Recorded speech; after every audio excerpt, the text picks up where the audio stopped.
Hello, welcome to this video tutorial. This is all about the 2017 Paper 2 A-level paper. And what I just want to do is I'm just going to really briefly go through the questions and just a little bit of a tiny look at the mark scheme. I'm only going to refer to the top bands because I think there's a lot to be said on some of these questions and they merit their own tutorial rather than me trying to cram it into one. Okay, so this is just an overview of the 2017 paper. Now paper 2 is different from paper 1 and paper 3 in the fact that paper 1 and 3 you get the questions within an answer booklet because everybody does education with theory and methods and everybody does crime with theory and methods also. Now on paper 2 this is the topics, and this is where you will be choosing two topics, one from part A and one from part B to answer, and that will be what your college or your school has chosen for you to study, and you will answer the questions that you've basically studied. So in the case of this video tutorial, I'm going to go through families from section A and beliefs in society for section B with reference to the mark schemes in between. Okay, so just to familiarise yourself with the front page, it will tell you the date, it will tell you when it is, and it'll tell you how long you've got. Like I said, you're answering from two sections, so divide it equally, 1 hour on each. You'll get a 16-page answer booklet also with it. You do all the questions from one topic in section A. So in the case of my students, I will say to them, you're doing A2, which is family, and one section or one topic from section B, which is B1, which is beliefs. It says do rough work in your answer booklet, so that means any plans. We recommend that you do mini plans for each essay and each 10 marker. Cross through any work that you don't want to be marked, but definitely if you run out of time, don't be scribbling things out because they should be able to see some content that you might not have a chance to answer. You know, keep that there, that's fine. It's 80 marks, 40 marks for section A, 40 marks for section B, and because they're all 10 marker or a 20 marker, they should be answered in continuous prose, no bullet points. They are basically two mini essays and a essay for section A and the same for section B. You will see that the pages are very similar in the way that they're laid out, so don't be confused between which ones that you are answering. Okay, so that is the front page. So I'm going to skip straight through to A2, which is families and households, and what you'll see within the layout is that you have got two 10 markers and a 20 markers, and every single section is exactly the same.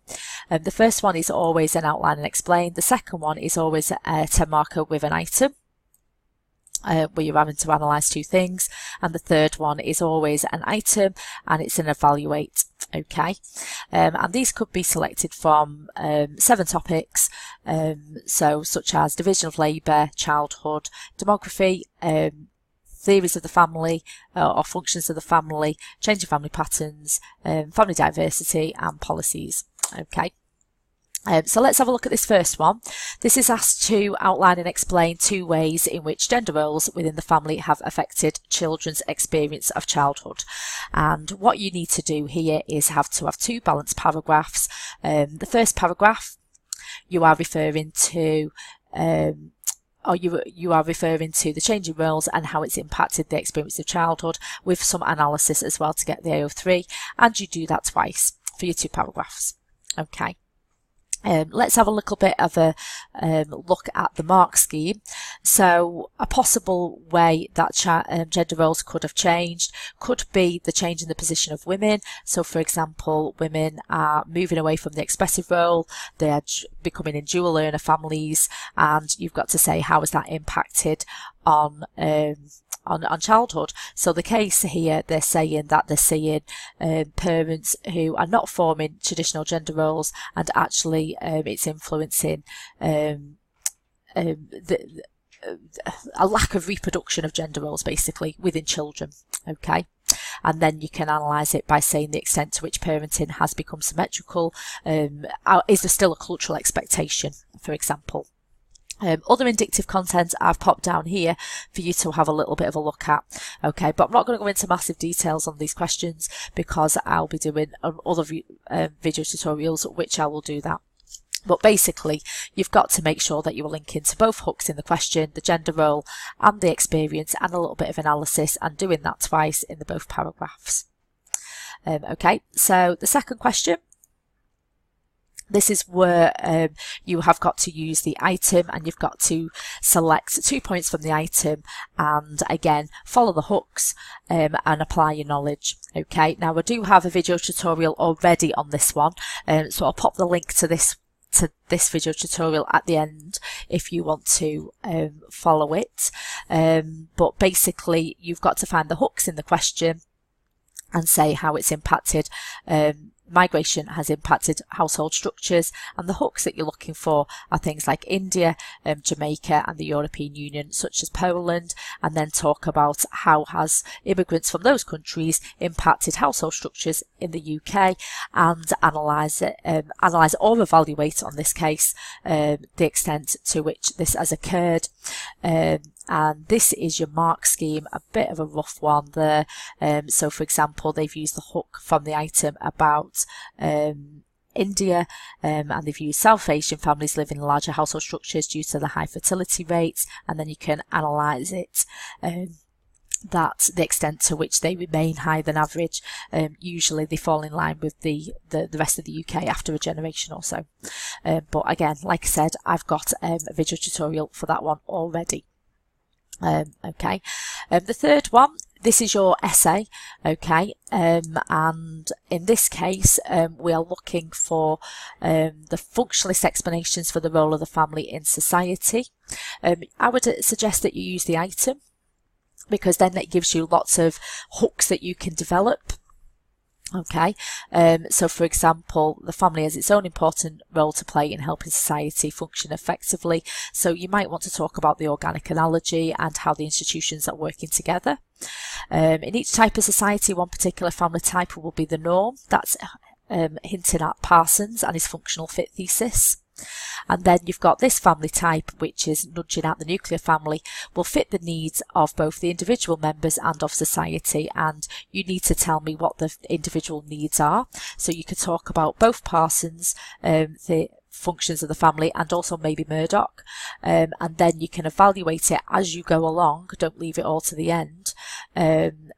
Are there other family types which are appropriate? And you can bring in explanations such as from patriarchal ideas of the nuclear family, or how there's family diversity, or you can bring in feminism, you can bring in postmodernism to evaluate the functionalist explanations. Okay, if you just want to have a little bit of a gander at the mark scheme.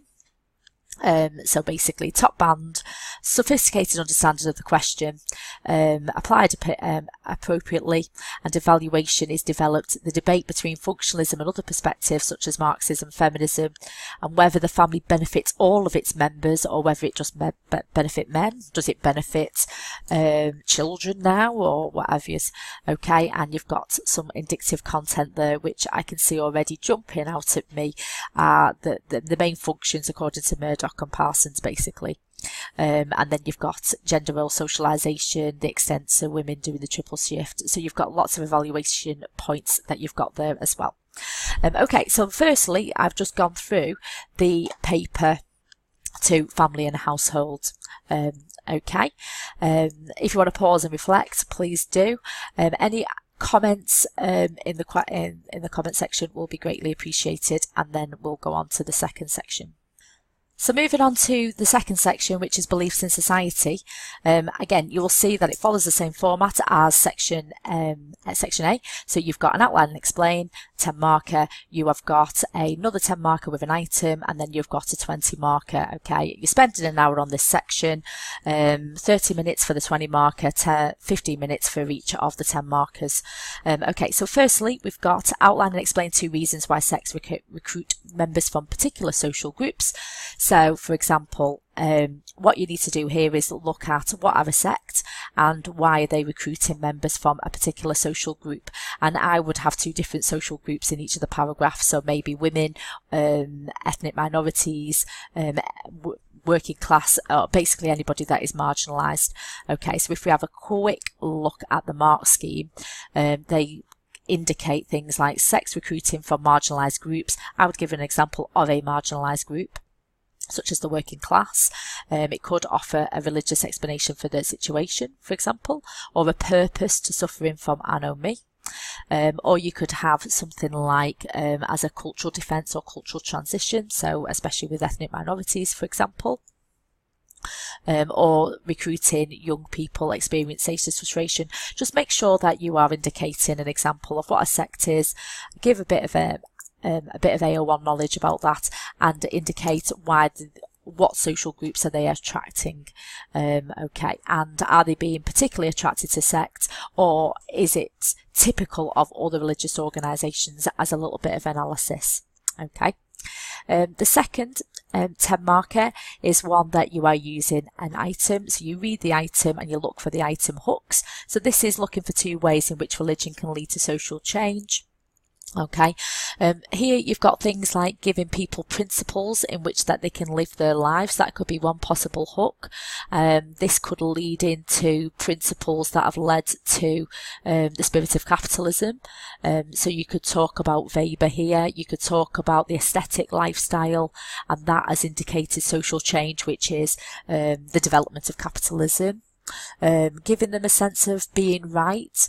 The clue is the word right. You could talk about the Christian right, and wanting to go back to traditional values, which is leading to an element of social change. And you could sort of analyse the extent to which, say, for example, America is going that way. Believers acting in ways that could have unforeseen consequences in society. The mark scheme mentions Giddens on there, and he talks about religious fundamentalism. So you could talk about religion is leading and the unforeseen consequences of religious fundamentalism there. But checking out the mark scheme for this 10 marker, so you've got the entrepreneurship and capitalism developing religious principles, focus of opposition to a secular authority. So you've got secular fundamentalism, you could indicate there as well. And you have got some people like Giddens. Gramsci talks about social change. Maduro, so neo-Marxist as well, you could refer to also. Okay, remember on this one you can offer some form of evaluation as well. Okay, and then the last question, which again is a 20 marker, use the item and then use the hooks in the question also. Evaluate the view that science has a greater influence than religion on people's lives today. It could be a basic science versus belief question. It was quite broad when you start to have a look at the mark scheme, but you could talk about secularization as well, and science replacing religion, and so on. Okay, so here, if you have a look at the mark scheme, you have got major explanations for secularization and science replacing religion, such as the Enlightenment, and using empirical evidence, and science being a more of an open system compared to a closed belief system, disenchantment of the world, rationalization. So you've got lots of evidence there to suggest scientific explanations have replaced religious explanations, and you can evaluate to the extent to that has occurred. And it does hint at that in the item actually. Religion continues to play an important role. Science hasn't replaced religion, especially in large amounts of the world really. So if you look on a global scale, you'll see totally different patterns than what you're seeing in, say, Europe, for example. And so on. Okay, that is a really brief look. I've tried to keep it under 15 minutes, but a little bit of an overview. But any questions that you want me to go into a little bit more detail, please pop it in the comments. But at least you've got a little bit of an overview, and you can sort of see the top band for each of the questions anyway, for you to help you prepare for these exams. Okay, so thank you for listening, and I will speak to you again soon. Bye.